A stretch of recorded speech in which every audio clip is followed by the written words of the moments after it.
मेष राशी. नमस्कार मंडळी, मी ज्योतिष महागुरु डॉक्टर पंकज शास्त्री घेवारे गुरुजी आपल्या सर्वांचं त्र्यंबकराज ज्योतिष या यूट्यूब चॅनलमध्ये मनापासून स्वागत करतो. आज आपण 2024 या वर्षातील डिसेंबर महिन्यात होणारं ग्रहांचं राशी परिवर्तन आणि या राशी परिवर्तनाचा मेष राशीच्या जातकांवरती होणारा परिणाम या विषयाची माहिती पाहणार आहोत. या संपूर्ण महिन्यामध्ये काही ग्रह राशी परिवर्तन करत आहेत.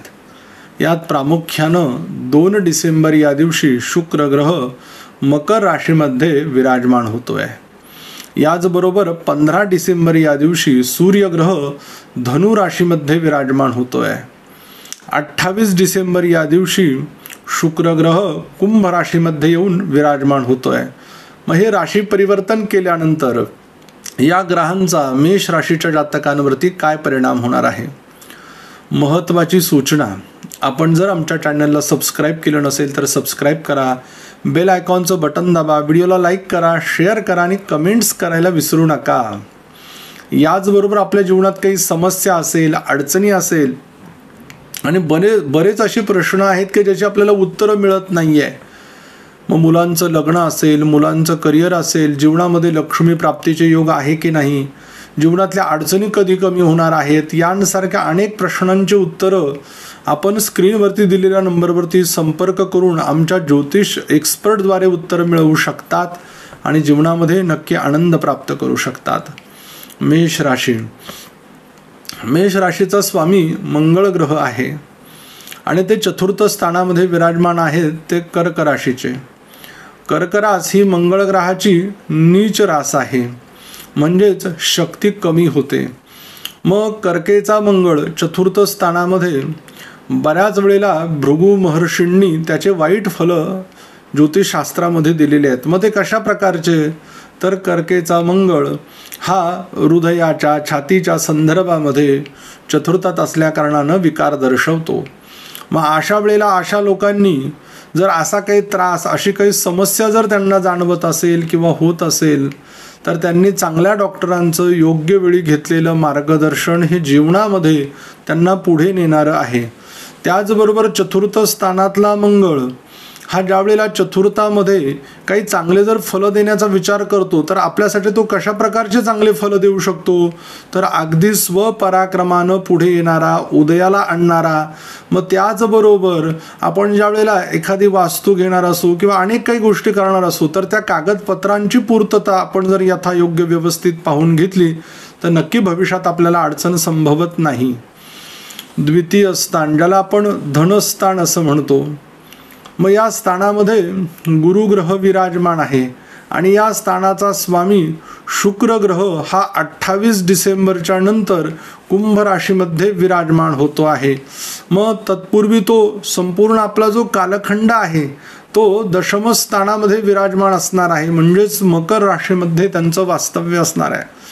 मग याची फलप्राप्ती कशा प्रकारची असणार आहे, तर द्वितीय स्थानाचा ग्रह ज्या वेळेला धनस्थानामध्ये येतो आणि त्यातही तो शुक्र ग्रह, तर लक्ष्मी प्राप्तीच्या दृष्टीनं, काम करण्याच्या दृष्टीनं तो डगमगत नाही. परंतु एखादा छोटा मोठा त्याला व्याधी पीडा काही त्रास जाणवायला लागला की मग तीच गोष्ट खूप वेळ लावून धरतो. मग मला तुम्हाला सांगायचं काय आहे, मेष राशीच्या जातकाच्या लोकांना डिसेंबर महिन्यामध्ये त्रास होईल, होऊ द्या. मग मी नेहमी सांगत असतो की आपल्या अंगठ्याला ठेच लागली म्हणजे तो अंगठा काय पर्वता एवढा होत नाही. वेदना झाली आहे, दुःख झालंय, मान्य आहे, परंतु कर्माची सापेक्षता तुम्ही थांबवू नका. कर्म करत राहा, म्हणजे आर्थिक चणचण तुम्हाला भासणार नाही आणि जीवनामध्ये तुमची नक्कीच चांगली प्रगती होईल. तृतीय स्थान, ज्याला आपण पराक्रमाचं, शौर्याचं स्थान म्हणत असतो, या स्थानाचा स्वामी बुध ग्रह हा अष्टम स्थानात गेल्या कारणानं याची जी फलप्राप्ती आहे ती कशा प्रकारची असणार आहे, तर बहीण भावाबरोबर छोट्या मोठ्या कारणानं वादिवाद संभवतात. याचबरोबर काही छोटा मोठा व्यवसाय आपण सुरू केला आहे, त्या व्यवसायामध्ये सुरू करत असताना आपल्याला नक्की फायदा होणार आहे का, तोटा होणार आहे की नुकसान होणार आहे, याही गोष्टीचा आपण जरूर व्यवस्थित अभ्यास करून मग पुढे पाऊल टाकलं पाहिजे, हे विसरता कामा नये. अन्यथा आपण करायला जायचो एक आणि संकट उभं राहायचे अनेक प्रकारचे, म्हणून विचारपूर्वक पुढे पाऊल टाका, ही गोष्ट तुमच्यासाठी महत्त्वाची आहे. आता चतुर्थ स्थानात मंगळ असल्या कारणानं वाहन योग आहे, नाही असं नाहीये, वास्तूचा योग पण आहे. जमीन जागा खरेदी विक्री या सगळ्या गोष्टींमध्ये एक चांगल्या प्रकारचा लाभही तुम्हाला दर्शवतो. परंतु या कागदपत्रांची पूर्तता पाहिल्याशिवाय, डॉक्युमेंट्स पाहिल्याशिवाय किंवा चांगल्या एखाद्या व्यक्तीचं मार्गदर्शन घेतल्याशिवाय असा काही कुठल्याही प्रकारचा मोठा निर्णय तुम्ही घेऊ नका. ही गोष्ट तुमच्यासाठी विशेष तुम्ही जाणायची आहे. पंचमस्थान, ज्याला आपण संततीचं स्थान म्हणतो, व या स्थानाचा स्वामी सूर्यदेव हा भाग्यस्थानामध्ये विराजमान आहे. मग भाग्यामध्ये कधी विराजमान झालेला आहे तो, तर 15 डिसेंबर या दिवसापासून. मग तोपर्यंत तो वृश्चिकेत असणार आहे. मग पहिले जे 14 दिवस आहेत आणि त्याच्या पुढचा जो कालखंड आहे, हा दोन्ही प्रकारचे वेगवेगळे फलं देताना आपल्याला आढळेल. मग आता पंचम स्थानातला ग्रह हा आपल्या जवळची प्रेमाची व्यक्ती दूर करायला लावणार आहे, कारण की सूर्य जोपर्यंत अष्टमात असेल तोपर्यंत या गोष्टी तुम्हाला अनुभवायला मिळतील. तत्पूर्वी केलेला अभ्यासामध्ये संकट किंवा मग एखाद्या करिअरमध्ये आपण घेतलेली साईट चुकीची ठरणं, अस्वस्थता जाणवणं यांसारख्या गोष्टींचे अनुभव तुम्हाला पाहायला मिळतील. त्याचबरोबर ज्या जातकांना संततीच्या संदर्भात विचार करायचा आहे, चान्स घ्यायचा आहे, त्यांनी 15 डिसेंबरपर्यंत थांबावं. 15 डिसेंबरच्या नंतर ज्या वेळेला सूर्यदेव हे भाग्यस्थानामध्ये जातील तर खऱ्या अर्थानं शिक्षणात तर परिपूर्णता येईल. शिक्षणाच्या दृष्टीनं, नोकरीच्या दृष्टीनं देशांतर्गत काही प्रवास होऊ शकतो, कारण की सूर्यदेव त्यावेळेला भाग्यस्थानाला विराजमान असणार आहे. तीर्थयात्रा, इच्छित जी आपली इष्टदेवता आहे त्या देवतेचं दर्शनही आपल्याला खऱ्या अर्थानं या महिन्यामध्ये पाहू शकतं किंवा तुम्ही दर्शन घेऊ शकतात. षष्ठस्थान, ज्या स्थानाला रिपू रोगस्थान म्हटलं गेलेलं आहे, या स्थानाचा स्वामी बुध हा ग्रह. आता हा अष्टम स्थानात असल्या कारणाने इथे विपरीत राजयोग झालेला आहे.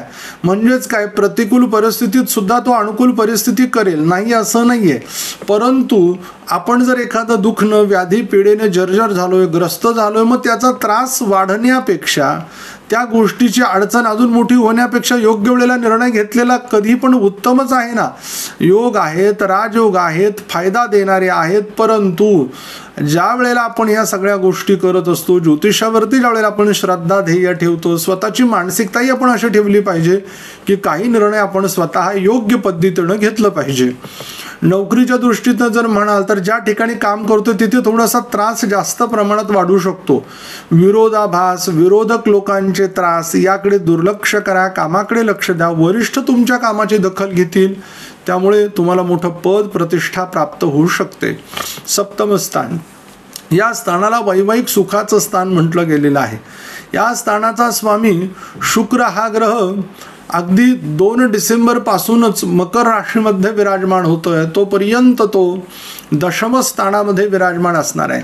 म्हणजेच आपल्या जीवनसाथीला चांगल्या प्रकारचा एखादा जॉब मिळणं, नोकरी मिळणं किंवा एखाद्या संस्थेचं पदाधिकारी होणं, मोठी पदप्रतिष्ठा प्राप्त होणं यांसारखं सुख मिळण्याचा योग आहे.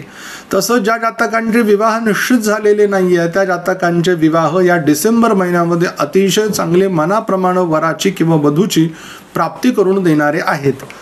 त्याचबरोबर भागीदारीत काही व्यवसाय करू इच्छितात, अगदी सहज करा, योग्य निर्णय आहे, पुढे तुम्ही जाऊ शकाल. अष्टम स्थानामध्ये वृश्चिक राशी, स्वामी मंगळ ग्रह लग्नेश आणि अष्टमेश एकच आहे आणि तो चतुर्थ स्थानामध्ये गेलेला आहे. त्यामुळे अचानक म्हणून अशी धनाची प्राप्ती, ज्या लोकांनी महाडासाठी अर्ज केले आहे घरासाठी, त्या लोकांचा जर मेष राशी असेल त्यांची, तर त्यांना तो नंबर लागण्याचा योग, अचानक धनप्राप्तीचा योग, अचानक अशा पद्धतीनं जीवनात पुढे जाण्याचा योगही उत्तम आलेला आहे. भाग्यस्थान, या भाग्यस्थानामध्ये धनु राशी विराजमान आहे. या स्थानाचे स्वामी गुरुदेवता हे धनस्थानामध्ये गेलेले आणि सूर्य भगवान हे शेवटच्या काही कालखंडासाठी या डिसेंबर महिन्याच्या या स्थानामध्ये विराजमान आहेत. म्हणजे भाग्याची खऱ्या अर्थानं साथ मिळते मेष राशीच्या लोकांना. त्याचा फायदा करून घ्या आणि जीवनामध्ये पुढे चला हे सांगणारा हा महिना आहे. दशमस्थान, याला आपण कर्माचं स्थान म्हणतो. या स्थानाचा स्वामी शनी ग्रह हा लाभस्थानामध्ये शुक्र ग्रहाबरोबर युती करतोय आता शनी आणि शुक्राची युती म्हणजेच काय की आपल्या जीवनामध्ये आपल्यापेक्षा ज्येष्ठ व्यक्तीचं आपल्याला मार्गदर्शन मिळणे, आणि हे मार्गदर्शन ज्या वेळेला आपल्याला मिळेल मग ते व्यवसायाच्या दृष्टीने असू शकतं, तुमच्या करिअरच्या दृष्टीने असू शकतं, त्या ऐकण्याची क्षमता तुम्ही ठेवा, त्यांच्या विरोधात काही भूमिका घेऊ नका, म्हणजे तुम्ही जीवनात प्रगती कराल. एकादश स्थानामध्ये कुंभ राशी विराजमान आहेत आणि स्वतः त्या स्थानाचा स्वामीच त्या स्थानात असल्या कारणानं अतिशय लाभप्रद आणि चांगले लाभ घेऊन आलेला आहे. द्वादश स्थान, या द्वादश स्थानामध्ये मीन राशी विराजमान आहेत. स्वामी गुरुदेवता हे धनस्थानात आहे आणि राहू ग्रह सुद्धा तिथे स्थिर आहे. आता बऱ्याच वेळेला गुरु आणि राहू या ग्रहांना राशी परिवर्तन करण्यासाठी थोडासा मोठा कालखंड लागतो, म्हणून हे जे फलित आहेत ते आपल्याला सारखे पाहायला ऐकायला मिळतात.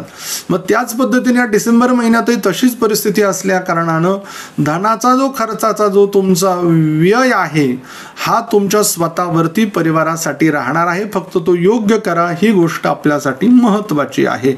मेष राशीच्या जातकांसाठी शुभ अंक 5 आहे. शुभ रंग तुमच्यासाठी सफेद आहे. कुठल्या दिवशी चांगले कामं करावेत तुम्ही? 1 तारीख आहे, 11 तारीख आहे, 12 तारीख आहे आणि 13 तारीख आहे. अशुभ दिवस कोणते आहेत आपल्यासाठी ज्या दिवशी आपल्याला चांगल्या कामांना सुरुवात करायची नाही? 15 तारीख, 16 तारीख आणि 17 तारीख आहे. या महिन्यामध्ये अशुभ ग्रहांचं अशुभत्व कमी व्हावं, शुभ ग्रहांचं शुभत्व वाढावं यासाठी मंत्र देतो. त्या मंत्राचा आपण पठण करा रोज 108 वेळेला. मंत्र आहे ओम नमो भगवते वासुदेवाय. लवकरच भेटू आपण पुढील व्हिडिओमध्ये. तोपर्यंत सर्वांना नमस्कार.